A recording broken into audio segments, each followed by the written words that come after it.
안녕하세요.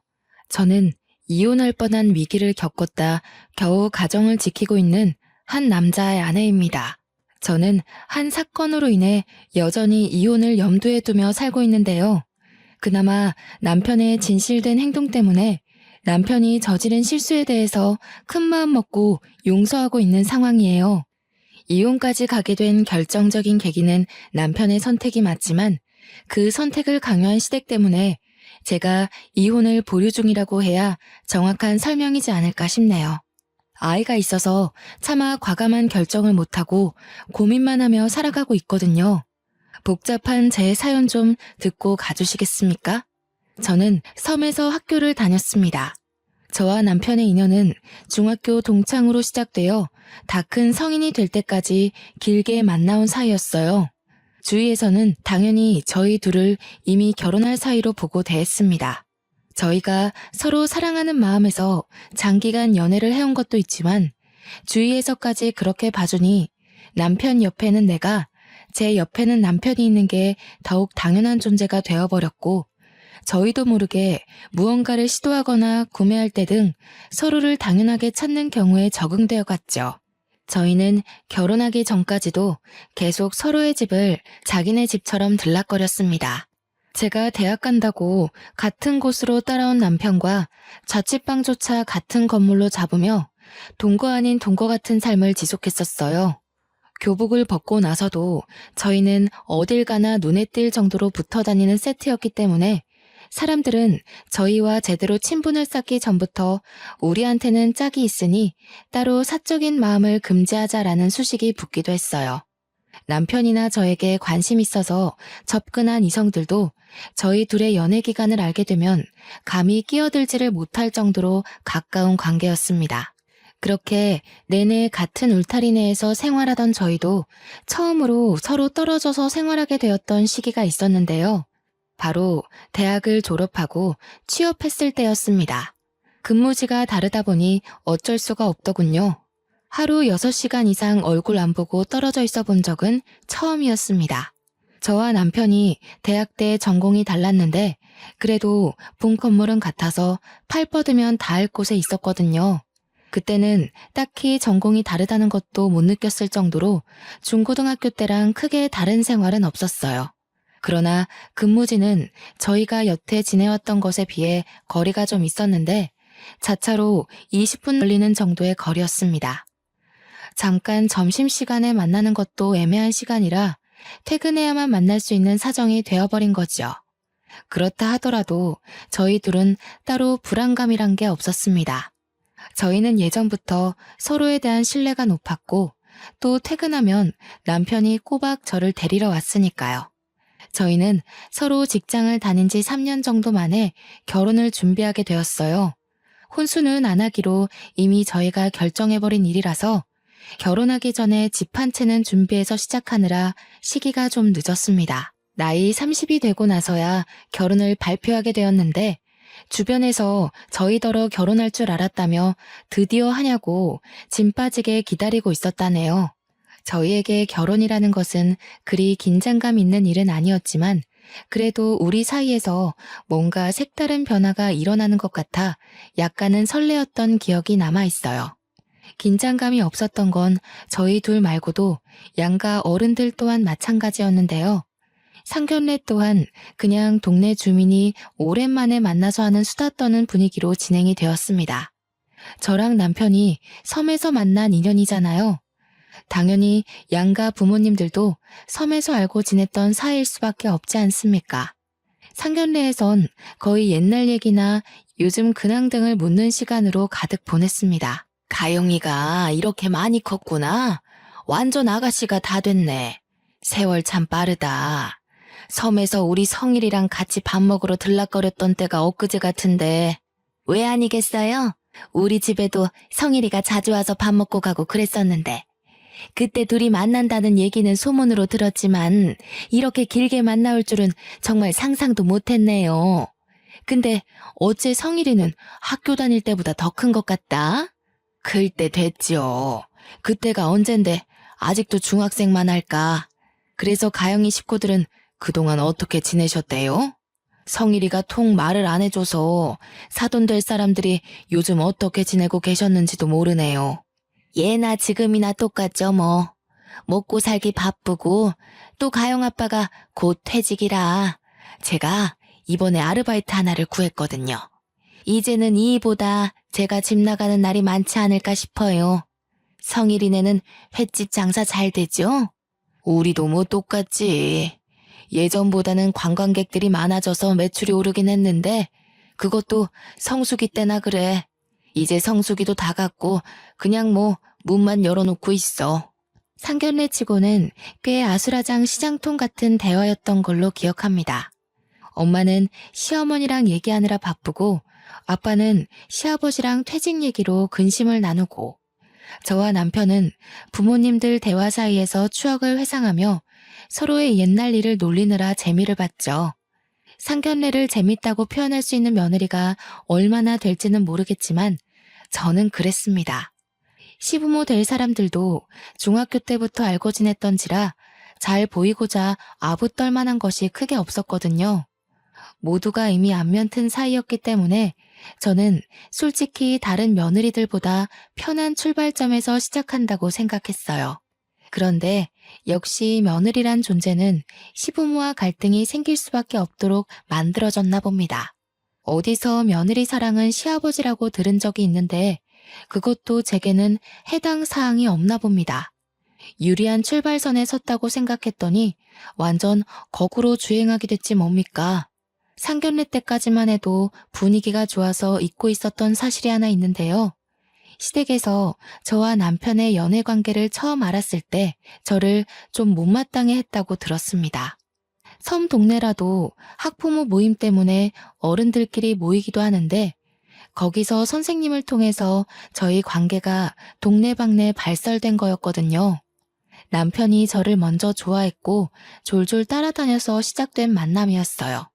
그 얘기를 듣고 시모가 자기 아들이 그랬을 리가 없다면서 부정을 했다고 엄마한테 들은 적이 있습니다. 엄마도 당시에는 시모가 은근히 부정하는 말에서 기분이 상했다고도 했어요. 저는 그리 특출나게 예쁜 것도 아니었고 공부도 평범했고 게다가 우리 집안 형편 또한 그냥 남들 하고 사는 만큼 정도였는데요. 그 말은 적당한 대출까지 있었다는 뜻입니다. 누구한테 내세울 만큼 자랑할 형편이 아니었다고 솔직하게 말씀드릴게요. 반면 남편 집안은 옛날부터 달랐어요. 남편은 섬에서 횟집을 하는 주인의 아들이었고 중학교 선생님들 사이에서도 유명했습니다. 장난삼아 불리는 별명이 돈 많은 장사집 도련님이었으니 말 다 한 거 아니겠습니까? 그 횟집이 인기 좋아서 제법 매상이 높은 가게였거든요. 작은 섬에서 횟집이라곤 그곳밖에 없으니 매상이 좋을 수밖에 없기도 했죠. 게다가 남편은 시댁집에서 아주 귀한 대접을 받는 3대 독자였어요. 그렇다 보니 시댁에서는 제가 자기 아들 짝으로 있기에 상대적으로 별 볼 일 없어 보였을 겁니다. 저같이 평범한 여자에게 주기 아까웠겠죠. 그래도 당시의 시모는 그저 중학생 애들이 호기심에 가볍게 만나보는 거 생각하고 그냥 내버려뒀던 것 같아요. 시댁이 우리가 생각보다 길게 만남을 이어오고 있다는 걸 아셨을 때는 바로 대학 때였는데요. 남편 자취방을 계약하다가 시모와 제가 마주치게 됨으로써 저희는 당시까지 쭉 연인 사이를 이어왔다고 밝혔습니다. 남편이 자기 가족한테 사생활을 알리는 타입이 아니라서 저와의 관계도 딱히 말씀드리지 않았나 봐요. 그때 시부모가 상당히 당황하는 모습을 보이셨던 걸로 기억합니다. 남들이 저희를 당연하게 생각하는 것처럼 시댁도 저희가 그만큼 길게 이어온 관계를 감히 손대지 못하고 결국 결혼을 수긍하는 쪽으로 체념한 게 아닌가 싶습니다. 어떤 모양으로 이루어졌건 저희 둘의 결혼은 방지턱 하나 없이 무난히 통과되었고요. 신혼여행을 다녀오고 나서 금방 일상으로 복귀를 했습니다. 결혼 전부터 서로의 집에 너무 들락날락했던지라 딱히 동거를 하게 되었다는 특별한 느낌 같은 건 따로 없었어요. 서로에게 그만큼 당연한 존재였으니까요. 그렇게 기혼녀가 된 지 2년 차를 넘겼을 때쯤이었습니다. 뱃속에는 아이가 자리 잡았는데요. 인생에서 정말 중요한 시점이라고 생각했던 때에 하필 남편이 일을 그만두고 시댁 횟집을 물려받겠다는 소리를 하지 뭡니까? 나도 자기만 두고 가는 거 걱정돼. 그렇지만 부모님 건강이 안 좋아지셔서 그렇다고 3대째 내려오는 횟집을 문 닫을 수는 없잖아. 부모님도 계속 내가 물려받길 원하시고. 그러니까 왜 하필 지금이야?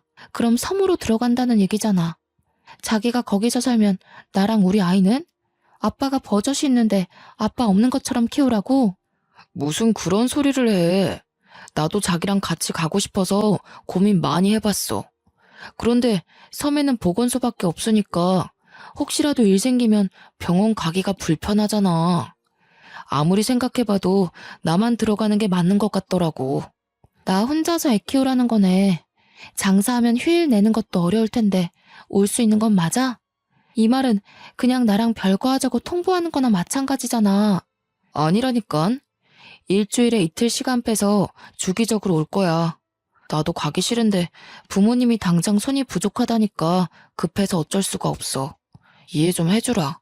저는 웬만하면 남편의 의견을 수용하는 편입니다. 그러나 그날만큼은 쉽게 허락하지 못하겠더라고요. 가게 사정이 급한 거 알겠지만 다른 방법을 찾을 순 없었나 싶으면서 남편이 미운 겁니다. 제가 임신 중인 걸 알면서 남편을 섬으로 끌어들이는 시부모한테도 서운했어요. 심지어 시댁에선 제가 하루 만에 답을 내놓길 바라셨던 건지 바로 다음날 직접 확인 전화가 왔더라고요. 신문은 제게 가게에 대한 유래부터 남편이 가게를 물려받아야 하는 사정을 보채었고 또 가게가 얼마나 소중한 자산인지 설교를 했습니다. 그 전화를 1시간 넘게 들고 있었던 것 같아요. 결국 저는 이 제안을 허락할 수밖에 없었죠.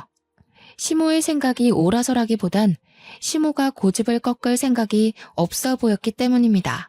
시모 얘기를 듣다 보니 느낀 건데 어머님은 제게 의논을 하고자 연락을 한 것이 아니라 통보를 하기 위해서 연락을 해온 거더군요.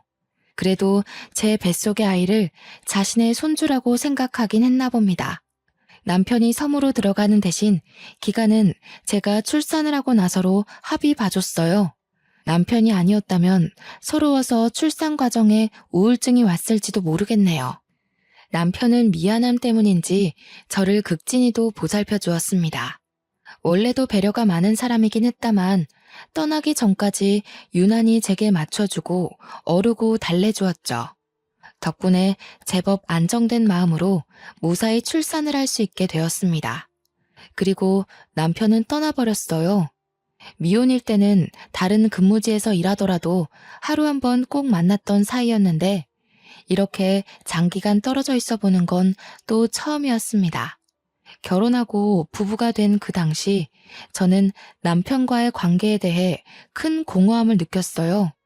생활비는 남편이 꼬박 보내줘서 제가 육아휴직 들어갔더라도 경제 부분에선 문제되는 게 없었습니다. 그래도 남편이 하루에 한 번은 꼭 영상통화를 걸어줬어요.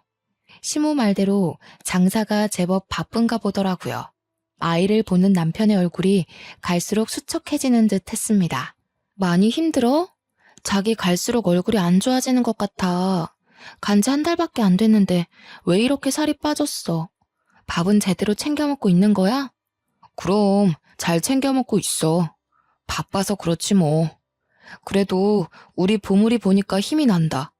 보물아, 아빠가 돈 많이 벌어서 좋은 거 많이 해줄게. 건강하게만 자라줘.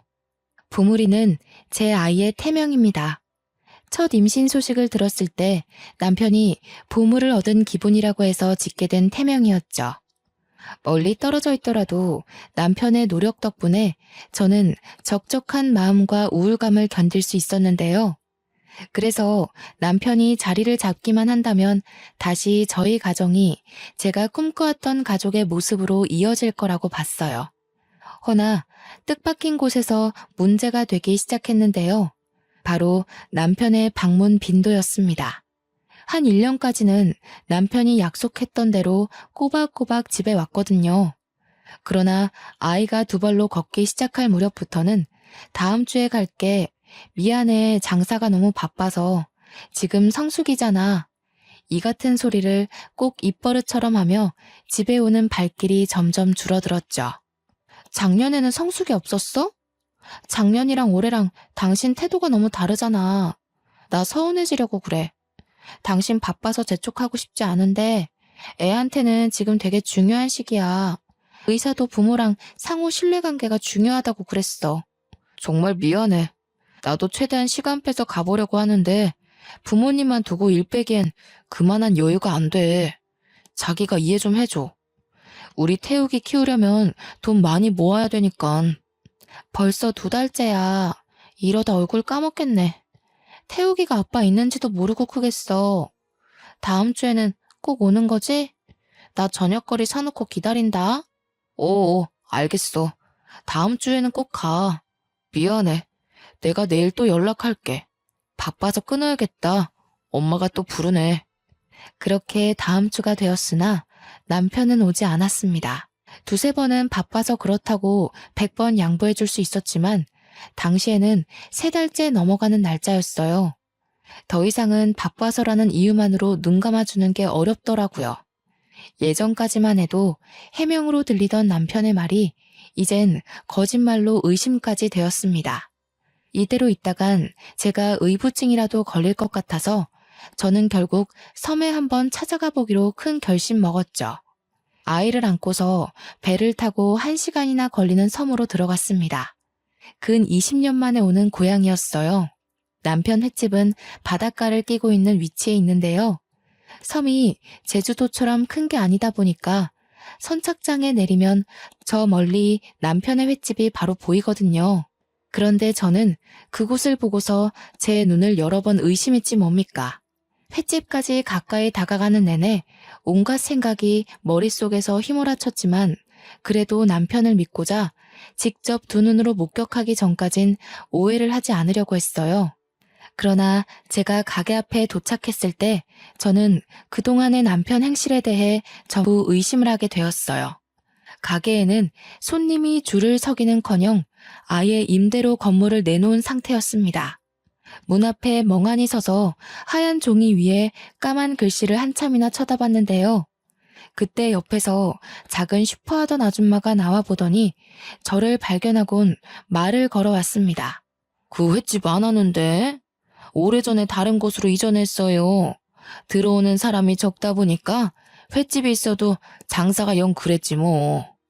저기 한참 위쪽으로 올라간다고 그랬던 것 같은데. 슈퍼 아줌마는 제가 중학교 때 빵 사 먹으러 자주 들리면서 봤던 주인 아줌마였어요. 여태 일을 하고 계셨는지 몰랐는데 워낙 여전하셔서 간만에 봐도 알아보겠더라고요.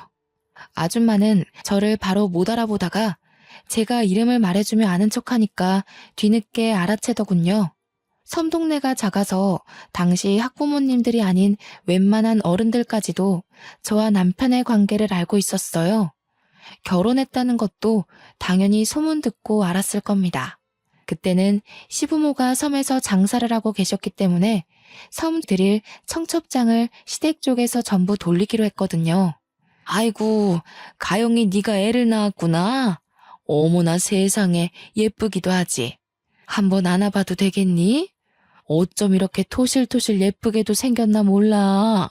저도 아줌마가 반가웠던지라 흔쾌히 아이를 넘겼고 잠깐 제 사정을 뒤로한 채 한참이나 아줌마의 근황을 여쭙고 대화를 나눴습니다. 그러다 자연스레 물꼬를 터서 다시 횟집 이야기까지 돌아오게 되었는데요.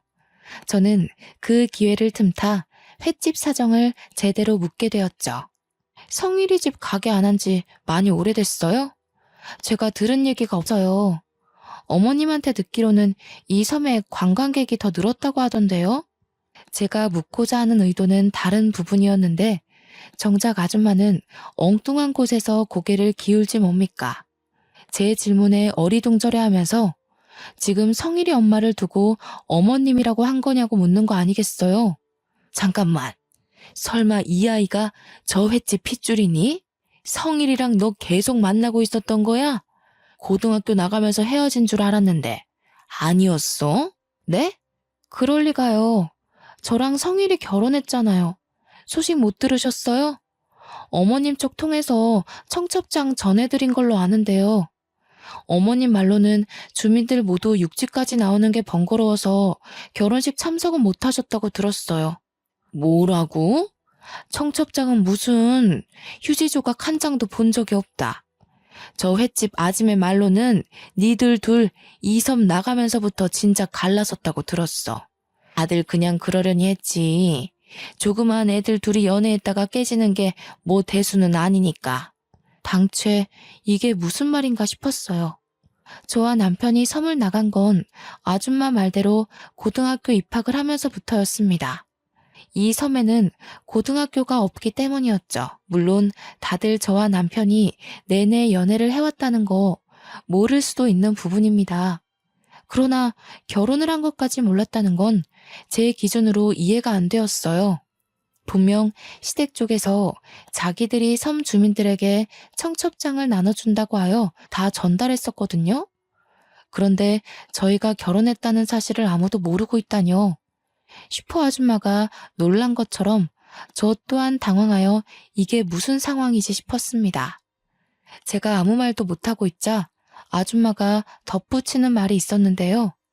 이제서야 기억이 나네. 맞아. 저 집 인천 바다 쪽에 간다고 했었어. 그게 한 2년 됐나?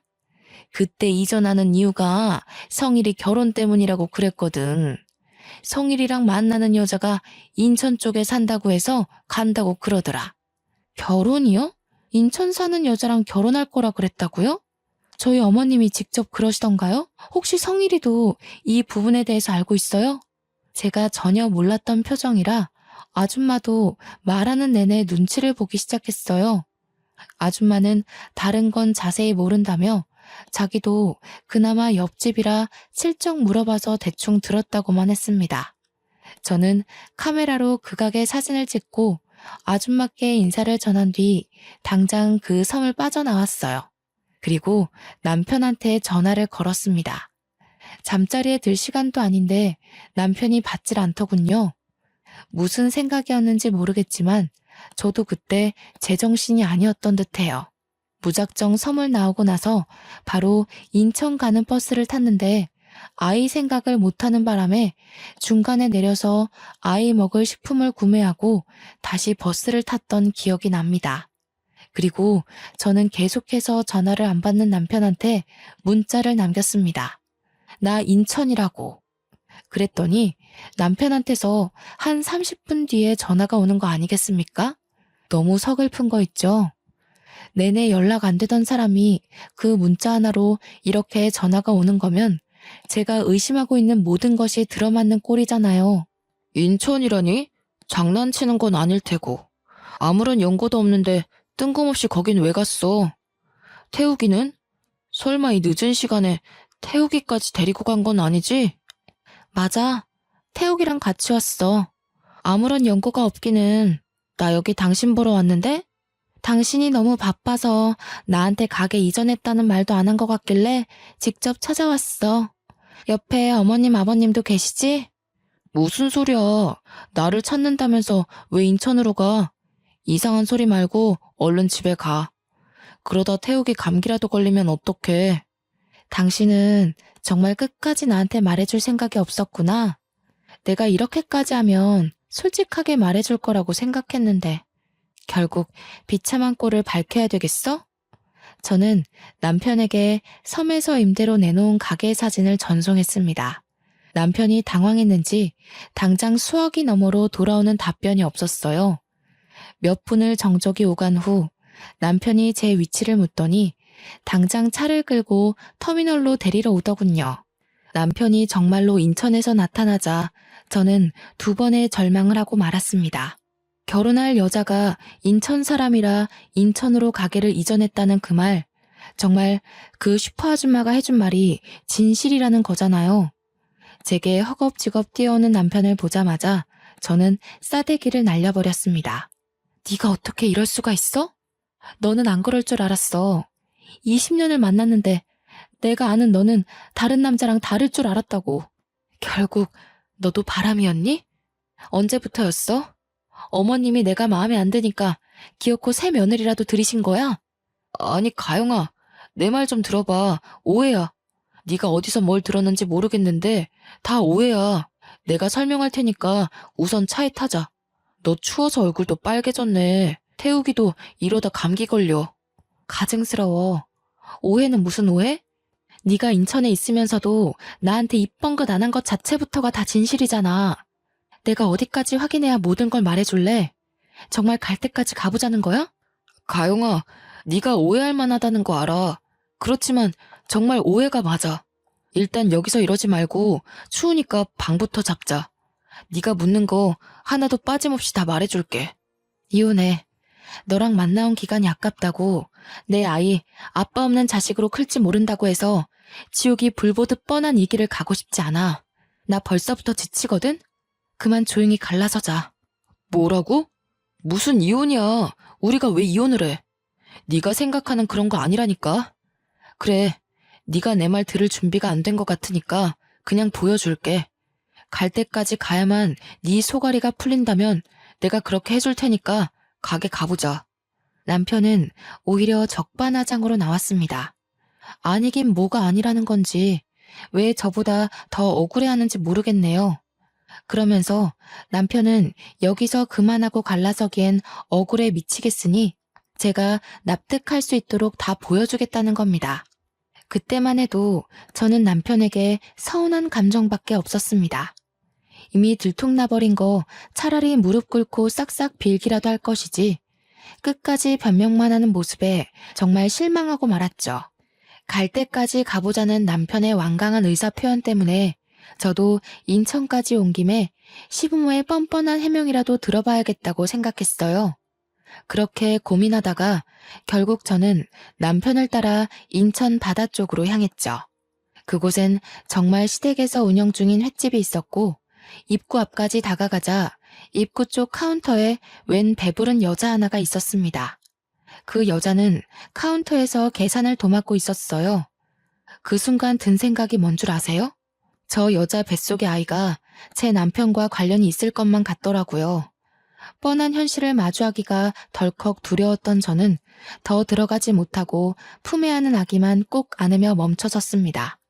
그랬더니 남편이 제 아들을 대신 안아주면서 저를 붙잡고 다시 가게 안으로 인도를 해주었죠. 시모는 제가 손님인 줄 알고 인사를 하다가도 저인 걸 확인하자마자 들고 있던 물병 쟁반을 놓쳤어요. 몇 없는 손님들이 놀라서 시선이 집중되더군요. 가영이 네가 여기로 어떻게... 성일이 이 자식이 네가 기어코 며느리를 끌고 온 거냐? 엄마가 상황 정리될 때까지 기다리라고 했지? 어머님, 저를 앞에 두고도 그런 말씀을 하시는 거세요? 어머님께서 어떻게 이러실 수가 있어요. 제가 그렇게 마음에 안 드셨으면 진작에 이 결혼 반대하셨어야죠. 조용히 못해? 어디 남의 장사집에 와서 행패니? 남들 보기에 불성사납다. 장사 끝나고 얘기하게 저기 뒷방에 들어가 있어라. 미진아, 너도 오늘은 그만하고 퇴근해봐. 애 건강에 안 좋을라. 아니에요, 어머님. 곧 마감인걸요. 저는 괜찮으니까 마감까지 마치고 갈게요. 그런데 성일 오빠, 정말 오빠가 데려온 거예요? 왜요? 미진이 너가 신경 쓸 일 아니다. 미안하구나. 괜히 이런 정신없는 상황 겪게 해서. 오늘은 좀 일찍 마감하는 게 좋겠다. 이 이후로 손님 받지 말거라. 시모는 제게 별다른 해명을 시도조차 하지 않았습니다. 카운터에 있던 상간녀도 제가 직접 찾아오니 꽤 놀란 눈치였어요. 설마 싶었는데 정말 제 남편이랑 관련 있는 여자인가 보더라고요. 상간녀가 남편에게 많이 의지한 듯한 말투로 묻는데 남편은 그 여자를 거들떠도 안 봤습니다. 제 앞이라 표정 관리하는 거겠죠. 그 모습마저 어처구니가 없어서 남편이 더 꼴 보기 싫더라고요. 그래서 남편 품에 있는 제 아들을 빼앗듯 데려왔습니다. 당신이 어떻게 살고 있었는지 충분히 알겠어. 고작 이런 거 보여주려고 그렇게 억울해했니? 도대체 내가 이 상황에서 이혼 말고 할 수 있는 게 뭐라고 생각하는데?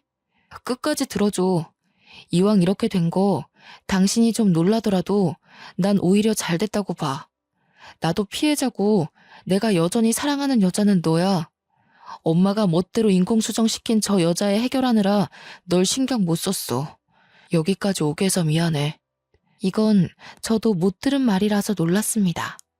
그 뒤로도 남편이 하는 말들은 가히 충격적이었는데요. 남편 집에 먼 팔촌 되는 친척에서 며느리로 들어왔다는 여자가 있었는데 그 여자의 남편이 난임이라 아이 갖기 어려웠대요. 그래서 제 남편한테 정자기증을 원했다는 겁니다. 저와 남편은 혹시 몰라서 20대 때 나란히 정자와 난자를 냉동 보관했었어요. 당연히 가족들의 동의를 구하고서 진행했던 일이라 식구들 모두 그 사실을 알고 있었죠. 그걸 기억하고 있던 시모가 남편한테 그 냉동 정자를 달라고 했다는 거 아니겠어요? 남편은 어처구니 없는 제안에 완강하게 거절을 했으나 시모가 너무 사정을 했고 그 상간녀까지 찾아와서 울고불고 비는 바람에 할 수 없이 허락을 했다고 합니다. 시모가 왜 그렇게 그 팔촌 며느리에게 신경을 썼냐 하면 며느리 집안이 또한 장사꾼 집안이라고 하더군요. 시댁과 똑같이 횟집을 하는 곳이래요. 이미 인천에서 자리매김하고 있는 가게라서 매출이 시댁보다 월등하다고 들었습니다. 정자 기증을 너무 사정하며 빌길래 남편은 허락하는 대신에 그걸 빌미로 절대 문제되지 않게 해달라고 당부했다고 해요. 그런데 상간녀가 자기 남편이랑 잘못되면서부터 제 남편한테 찾아와 매달리는 실정이라고 되었다고 하네요. 뱃속의 아이가 제 남편의 씨니까 남편과 살겠다고 살림을 차릴 작정으로 온 것이죠. 그 일의 시작이 바로 제가 임신을 했을 때였어요. 남편이 갑자기 섬에 들어가겠다고 했었잖아요. 그때부터 시댁에서 남편을 달달 볶은 것 같더라고요. 혹시라도 이 얘기가 제 귀에 들어갈까봐 남편 혼자 해결하려고 했다는데 제가 여기서 남편의 말까지 의심하기엔 들어맞는 상황이 너무 많았어요. 시끄럽다. 네가 생각 없이 결혼만 안 했어도 이 사단까진 안 났을 거 아니냐. 다 듣기 싫으니까 뒷방 들어가던지 서울까지 태워다 주고 오던지 네가 알아서 해라. 태욱애미한테도 내가 별다른 할 말은 없다. 솔직히 우리는 장사에 도움되는 며느리가 필요해. 네가 소송을 하더라도 위자료 얼마든지 내줄 테니 내 아들 앞길은 그만 막거라. 엄마, 무슨 말을 그렇게 심하게 해. 으로 판 벌어지게 안 한다고 약속했잖아. 가영이한테 피해가는 일 없게 하는 조건으로 내가 여기 붙어 있는 거야. 이제 와서 이러면 나도 더 이상 합의 안 봐. 합의 안 보면 이미 미진이 뱃속에는 네 아이가 살아 숨쉬고 있어. 저 가여운 애를 아빠 없는 자식으로 만들 셈이니? 그놈의 애정 타령은 어릴 때나 했던 걸로 충분하다. 누가 네 미래에 도움될 배우자인지 똑똑히 생각해. 못 들어주겠네요. 듣기 거북해서 더는 이 자리에 있고 싶지도 않아요. 제 눈에는 둘 다 용서할 수 없는 건 똑같거든요. 그걸 달라고 사정하는 어머님이나 달라고 한다고 끝내 허락해준 신이나 똑같아. 뭐야? 조조 말하는 꼬락서니 좀 봐라. 젊은 여자 입에서 저런 망측한 소리가 나오니 애가 뭘 보고 배우겠어? 며느리라는 것이 시애미한테 눈 부릅뜨고 쌍심지나 켜고 집안이 못나면 성품이라도 바람직해야지. 이제야 하는 소리지만 내 아들이 1000배 만배 아깝다. 듣고 있던 남편은 저를 막아서며 직접 시모한테 호통을 쳤습니다. 남편은 시모 생각과 다른지 상간녀와 시부모를 한 통 속으로 싸잡아서 소리치더라고요. 특히 상간녀를 무척 대놓고 하찮은 취급하는데 이게 제 앞이라 연기하는 느낌은 아니었어요. 아무리 바람피지 않은 척을 한다지만 상대 여자한테 이렇게까지 모욕을 줄 수 있나 싶을 정도로 상간녀를 내려까고 있었습니다. 나는 더 이상 모르는 일로 할 거야. 여태 해결될 거라 보고 좋게 설득하려 했는데 가영이가 알아버린 이상 나도 이판사판 없어. 저 여자가 품은 아이? 그거 내 아이라 생각하지 않아. 저 여자 내쫓지 않으면 저 여자가 낳은 아이까지 망하게 하는 꼴 내가 보여줄게. 어머머, 너 지금 그게 무슨 말이니? 어떻게 네 아내 될 사람한테 그런 막말을 해? 엄마가 널 어떻게 키웠는데? 넌 이 집의 3대 독자야. 내 귀한 자식을 저런 별 볼 일 없는 집에 넘겨줘야 하는 부모 입장은 생각도 안 해봤니? 어머님, 저를 인정 못하겠다고 하셨나요? 어머님이 이런 몰상식한 짓을 벌이고도 얼마나 잘 지낼 수 있을지 두고 볼게요. 제가 두 눈 뜨고 있는 이상 어머님은 영영 죗값 치르셔야 될 겁니다. 어머님께서도 별 볼 일 없어지면 다신 그런 소리 못하겠죠. 그날 거기서 저는 거의 끝을 보는 수준으로 시댁과 다퉜습니다. 이미 남편과의 이혼을 마음먹었고 다시는 시댁이 저와 제 친정을 무시하지 못하도록 단단히 망가뜨려 버리겠다고 복수심을 키웠어요. 시모가 저를 버릇없다고 나무라던 와중에 눈치 없이 끼어든 상간녀는 갑자기 자기 배를 잡고 쓰러지는 거 아니겠습니까? 그 계산적인 행동에 시모랑 주방에 있던 시부까지 상간녀한테 달려들어 119를 부르고 난리가 났습니다. 그 난장판인 와중에 상간녀와 눈이 마주쳤는데 그 순간 상간녀가 저를 쏘아보던 눈을 아직도 잊을 수가 없어요. 제가 본 눈빛 중 가장 표독스러운 시선이었거든요. 상간녀가 기가 막힌 연기를 하며 실려갈 때까지도 남편은 제 옆에서 꼼짝도 안 하고 있었는데요. 그저 우리 아들이 오니까 달래주기만 할 뿐이었습니다. 오히려 제가 남편의 눈치를 좀 봤었네요. 성일아, 뭐하니? 네가 보호자로서 같이 가줘야 될 거 아니야. 미진이 죽는다. 얼른 뛰어오지 못해? 그 여자 그러는 거 한두 번이야. 그리고 데려온 사람이 보호자여야지 누굴 떠밀어. 나는 가영이 데리고 서울 갈 테니까 다신 그 여자 일에 나 끼워넣지 마. 그 여자랑 혼인관계도 아니고 가영이가 소송한다면 흔쾌히 도울 거야.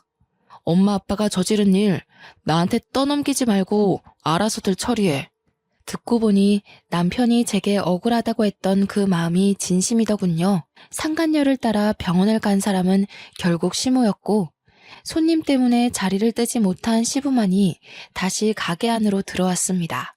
그런데 화가 난 채로 들어온 시부가 다짜고짜 남편의 싸다구를 때리는 게 아닙니까? 무책임한 놈. 내가 널 이렇게 키운 거니까 천벌을 받아 마땅하지. 어차피 천벌 같은 거 훈육이라 생각하고 몇 대 더 맞아라. 손님들도 와서 시부를 말릴 정도로 시부는 남편에게 손찌검을 서슴지 않았습니다. 저는 안고 있던 아이를 내려놓고 급하게 남편을 막아섰죠. 왜 이러세요, 아버님? 아버님도 그러시는 거 아니에요. 법으로 따진다면 아버님 지금 범죄자세요.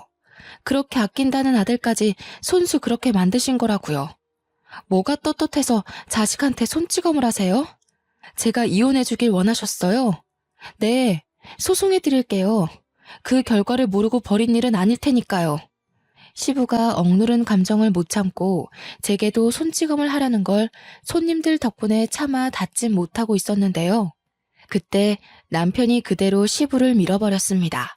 남편의 힘에 시부 옆에 붙어있던 손님들까지 휘청거리며 넘어졌고요. 그러더니 남편은 저더러 무슨 이혼이냐고 자기는 절대 이혼할 수 없다면서 저한테 사정하기 시작하더라고요.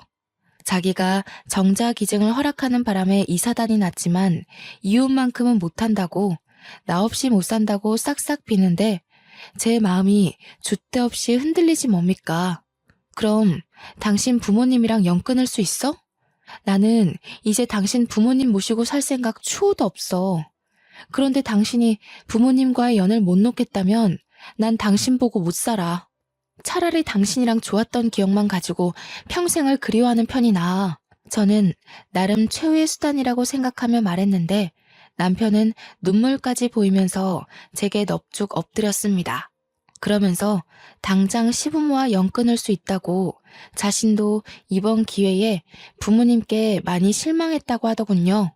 남편이 3대 독자이기 때문에 집에서 굉장히 중요한 존재인데 남편의 그런 발언은 듣고 있던 시부의 분노를 다시 돋우기에 충분했습니다. 제정신이냐? 고작 저런 여자 때문에 감히 천륜을 끊으려고 해? 해도 될 소리가 있고 안 될 소리가 있는 거야. 어디서 정신 빼고 그런 소리를 해? 나도 내 주체적으로 살 거야. 아빠 엄마 놀이개짓 하는 건 결혼 전까지만 해도 충분했어. 아빠가 아빠 가정 지키는 것처럼 나도 내 가정 지켜야 하는 가장으로서 경고하는 거야. 다시는 말도 안 되는 일 꾸며서 내 가족 괴롭히지 마. 이젠 부모라도 가만 안 있어. 남편은 그대로 저와 아들을 데리고 가게를 빠져나왔습니다. 이젠 시부가 제게도 욕을 서슴지 않고 발설했는데요. 가게 앞에 화분을 발로 차 넘어뜨리면서 그 욕은 다시 남편에게로 향했습니다. 그렇게 시댁과의 인연은 정말 끊어졌어요. 그날 이후로 본 적이 없습니다. 남편과 집으로 돌아가서 소송 준비를 같이 했는데 저는 솔직히 그때까지도 남편을 향한 의심을 놓지 못했습니다. 다른 여자 품에 남편의 씨가 있는 걸 두 눈으로 똑똑히 봤기에 남편이 현재 제 곁에 있다고 하더라도 안심이 안 되더라고요. 제가 이혼을 계속 염두에 두고 있다는 걸 남편도 알고 있었습니다. 그래서 남편은 하루에 한 번씩 자기 전 제게 사죄를 해요. 또 남편은 정말 시댁과 연을 끊었는데요. 시댁이 찾아올 수 없도록 이사까지 준비를 하더군요. 그러면서 자신의 실수가 맞다고 매일같이 자책하며 반성하는 태도를 보이고 있어요. 그렇기 때문에 현재까지 더는 의심 사는 행동을 하진 않습니다. 예전 연애 때처럼 제 옆에 딱 붙어서 자신의 일거수일투족을 알아서 보여주고 있죠. 그런 과정에서 손수 시댁과 상간녀를 고소하는 남편을 보며 저는 아직 이혼을 보류 중에 있네요. 남편이 다시 제가 알던 그의 모습으로 돌아온 것 같거든요. 이건 좀 나중에 듣게 된 사실인데 시댁에선 그 상간녀를 어쩌지 못해 거두었다고 하더라고요. 혹여나 그 여자 배에서 태어나는 남편의 씨가 아들은 아닐까 하며 지켜봤다고 합니다. 그러나 딸인 걸 알고 바로 내쫓았대요. 그 때문인지 시모한테서 가끔 문자가 오는데 역시 아들 씨가 아까운 집이라 그런지 제 아들을 탐내면서 그제야 슬슬 꼬리 내리는 거 아니겠어요? 문자 내용 보니까 소송 비용을 대느라 인천의 가게 문도 닫은 것 같았어요. 또다시 섬으로 들어간다는 소식을 전해왔습니다. 제가 남편한테 그 문자를 보여줬더니 남편이 저더러 시달리게 해서 미안하다고 당장 번호 바꾸자고 하대요. 그래서 번호까지 바꾸는 바람에 시댁 소식을 못 들은 지는 벌써 반개월이 지났습니다. 남편이 시시각각 제게 모든 걸 밝히고 보여줘서 아는데 남편 또한 시부모에게 받은 연락이 없었어요. 남편을 향한 신뢰가 회복이 되기까지 긴 기간이 걸리겠지만 그래도 한편으로는 남편이 걱정되더라고요. 천륜인데 그리 쉽게 끊어버려서 남모르게 소가리를 하고 있는 건 아닌가 하고요. 물어봐도 남편은 내내 괜찮다고만 합니다. 물론 저라고 다시 시부모를 모시고 싶은 생각은 없습니다. 여전히 시부모가 꾸민 짓이 가슴 한가운데 박혀 있으니까요. 그런데 남편 때문에 갈수록 고민이 되네요. 낳아주신 부모님이 훗날 죽었는지 살았는지도 모르게 이리 지내도록 내버려 두는 것이 과연 옳은 일일까요? 행여나 제가 시부모와 같은 천벌받을 짓을 하고 있는지도 모르겠어요. 아마 시부모 쪽에서는 남편과 연이 끊긴 것만으로도 지옥 속에서 살고 계실 겁니다.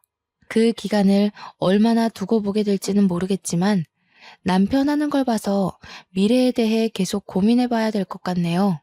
그래서 현재는 이사 온 집에 적응하느라 과거 일에 대한 상처를 꽤나 빨리 회복 중에 있습니다. 남편은 여전히 제게 잘하고 있고 제 아들에게도 훌륭한 아빠 역할을 해내고 있어요.